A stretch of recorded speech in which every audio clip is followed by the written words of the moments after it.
السلام علیکم ورحمۃ اللہ وبرکاتہ.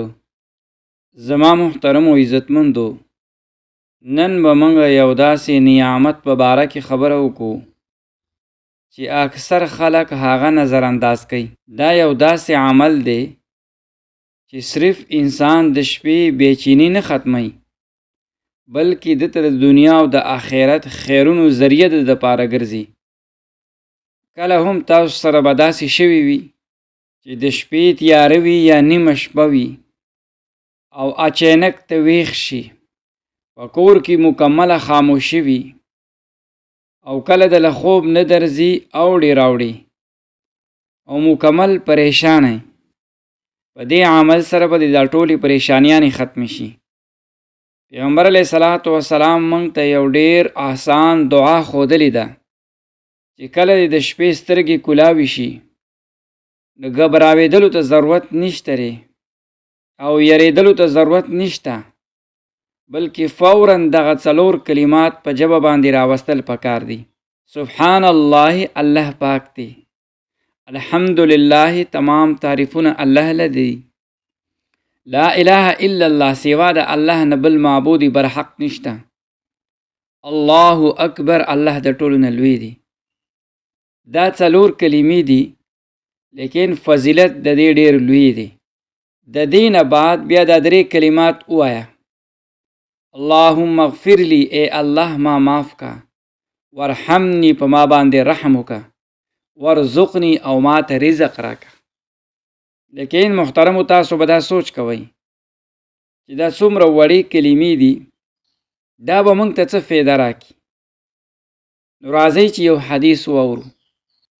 په حدیث پاک کې راځي یو ځل یو دیهاتی چې د ښار د ژوند نه واقف نو، یو کس ته پیغمبر علیه الصلاة والسلام په خدمت کې حاضر شو او په سیده ساده لهجه کې ووی: یا رسول الله، ما ته یو داسې خبره وښیه چې ما له نفع راکړي، زما په کار باندې راشي.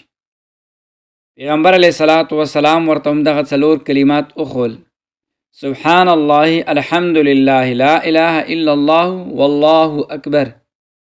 هغه دیهاتی چې دا واورید روان شو، لیکن یو څو قدمه لاړ، بیا واپس راغی. وی فرمایل: یا رسول الله، تاسو ما ته دغه څلور کلمات وښول، په هغې کې اولنۍ کلمه ده سبحان الله، چې الله جل جلاله پاک دی. دویمه کلمه الحمدلله، د الله تعریف دپاره ده. دریمه کلمه لا اله الا الله ده، دا د الله جل جلاله د توحید دپاره ده. څلورمه کلمه الله اکبر، دا د الله جل جلاله بړۍ دپاره ده. دا هر څه خو د الله جل جلاله دپاره شو، نو زما دپاره پکې څه دي؟ زه خو د خپلې فایدې دپاره ستاسو خدمت ته حاضر شوی وم. پیغمبر علیه الصلاة والسلام ورته وفرمایل: ای دیهاتي، تا ته دا څنګه لګي چې ته دا کلمات ووایې، الله جل جلاله به تعالی څه نه درکوي؟ بیا پیغمبر علیه الصلاة والسلام د هغې وضاحت وکړو.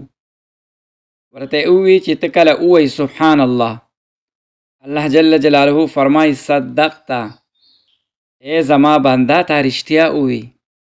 چې کله ته ووایې الحمدلله، الله جل جلاله فرمایي: صدقته، ای زما بنده، تا رښتیا ووایي. چې کله ته ووایې لا اله الا الله، الله جل جلاله فرمایي: صدقته، ای زما بنده، تا رښتیا ووایي. چې کله ته ووایې الله اکبر، الله جل جلاله له طرف نه تا ته وفرمایلی شي: صدقته، ای زما بنده، تا رښتیا ووایي.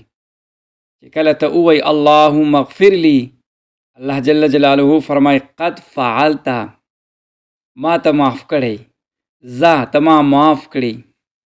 څومره لویه خبره ده، څومره کم الفاظ، او د الله جل جلاله له طرف نه څلور پیرې تصدیق او برای راست مغفرت اعلان. هغه دیهاتی چې دا خبره واورېده خوشحاله شو او دغه کلمات په ځان سره دوراول او ویل بیا ولاړ. زما محترم و عزتمندو، نبی کریم صلی الله علیه وسلم موږ ته دا طریقه ښودلې ده چې د شپې د سترګې کولاوي شي، د خوب نه ویښ شي، نو فوراً دا اذکار ولوله. بیا دعا وکړه.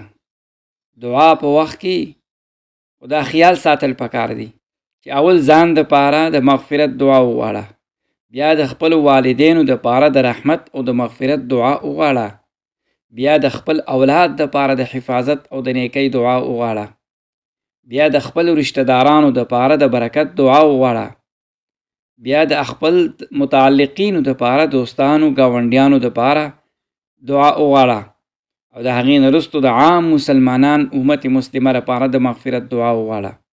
دغه رنګې دا دعا ورسره هم لوستلی شي. اللهم اکشف الغمه عن هذه الامه، یا الله د دې امت نه هر غم، هر مصیبت، هر بیماری لرې کا. زما محترمو عزتمندو، تاسو ته دا معلومه شوه چې د شپې ویښ شي او سترګې دې کولاوي شي، پریشانۍ ته ضرورت نشته، بلکې دا د الله جل جلاله طرف نه خاص تحفه ده. بس ځان سره دا کلمات تکرار کا: سبحان الله، الحمد لله، لا اله الا الله، الله اکبر، او بیا اللهم اغفر لي وارحمني وارزقني. یقین وکړئ چې الله جل جلاله دا کلمات اوري او تا ویني او ستا د هرې کلمې جواب درکوي. صدقت صدقت، او په آخر کې قد فعلت. زما محترم و عزتمندو، د نن نه وروسته په دې باندې عمل کوو. کله هم چې د شپې ویښېږو پریشانه کېږو به نه چې خوب نه راځي، د الله جل جلاله موږ ځان سره په سینه کې یاد وساتو. الله جل جلاله به زموږ تمامې پریشانیانې ختمې کړي.